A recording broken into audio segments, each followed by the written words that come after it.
सह्याद्रीच्या कुशीत पुण्याजवळ उभे असलेले एक धरण, ज्यामुळे हजारो लोकांचं आयुष्य बदललं। एका बाजूला टाटा कंपनीचा मोठा उद्योग, तर दुसऱ्या बाजूला शेतकऱ्यांचा संघर्ष। हे धरण केवळ पाणी अडवत नाही, तर अडवतं इतिहास, विकास आणि सत्याग्रहाची कहाणी। ही आहे मुळशी धरणाची गाथा, उद्योग आणि शेतकऱ्यांच्या संघर्षामधला एक जिवंत पुरावा। आज आपण जाणून घेऊया या धरणामागची खरी कहाणी, जी कदाचित तुम्हाला माहितीही नसेल। साल 1919 भारतावर इंग्रजांची सत्ता होती। मुंबई हे इंग्रजांच्या व्यापाराचे मुख्य केंद्र होते। त्या काळी इंग्रजांद्वारे रेल्वे मार्गाने वाहतूक मोठ्या प्रमाणात केली जायची।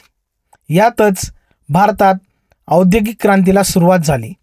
कापड गिरणी आणि रेल्वे यांचा विस्तार मोठ्या प्रमाणात वाढू लागला। त्यासाठी विजेची देखील मोठी गरज भासू लागली। त्या काळातील इंग्रज सरकारने वीज निर्मितीसाठी एक वीज केंद्र उभारण्याचे ठरवले। टाटा कंपनीने वीज केंद्र उभारण्यासाठी पुढाकार घेतला आणि यातूनच मुळशी धरण उभारून वीज केंद्र स्थापन करण्याचे ठरले।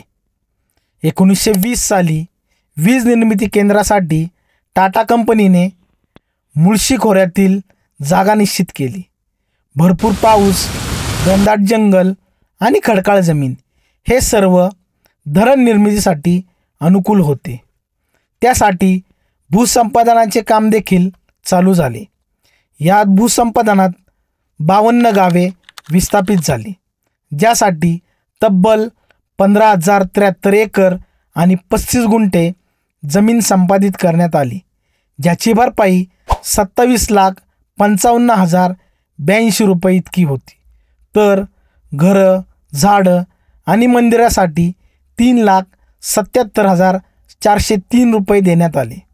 अशा प्रकारे एकूण 31,32,485 रुपये भरपाई देण्यात आली। या भूसंपादनात औळस या गावाची जवळपास 800 एकर जमीन भूसंपादित केली गेली। या भूसंपादनात अनेक लोक विस्थापित झाली। आपली घरे, शेती आणि सर्व काही सोडून त्यांना विस्थापित व्हावे लागले। अशी लोक धरणाच्या जवळच डोंगराळ भागात राहू लागली। तर यातील अनेक लोक पुणे आणि मुंबई यासारख्या शहरामध्ये स्थायिक झाली। मुळशी धरणाच्या उभारणीवेळी ग्रामस्थांमार्फत आंदोलन केले गेले। विनायक बुसकुटे व पांडुरंग महादेव बापट यांनी या आंदोलनाचे नेतृत्व केले। याच आंदोलनाला पुढे मुळशी सत्याग्रह हे नाव देण्यात आले। एप्रिल 1921 ते डिसेंबर 1924 दरम्यान हे आंदोलन उभारण्यात आले। मुळशी सत्याग्रहाचे प्रमुख नेतृत्व पांडुरंग महादेव बापट यांनी केले। त्यांच्या नेतृत्वाची दखल घेत त्यांना सेनापती असे नाव देण्यात आले। 1920 मध्ये सुरू झालेले मुळशी धरणाचे बांधकाम 1927 साली म्हणजे जवळपास 7 वर्षांनी पूर्ण झाले। मुळशी धरणाची उंची 48.8 मीटर तर लांबी 1533.38 मीटर एवढी आहे। तर जवळपास 20 ते 21 TMC एवढा पाणीसाठा या धरणाचा आहे, ज्याचे प्रमुख उद्दिष्ट वीज निर्मिती हे होते। 1927 साली वीज निर्मिती केंद्र उभे राहिले। 150 मेगावॅट क्षमतेच्या पंप स्टोरेजद्वारे येथे वीज निर्मिती केली जाते।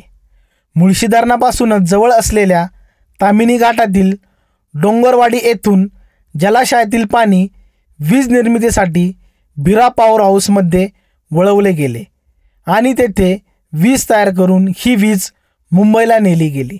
अलीकडील काळात मुळशी धरण हे पर्यटनासाठी देखील खूप प्रसिद्ध झाले आहे।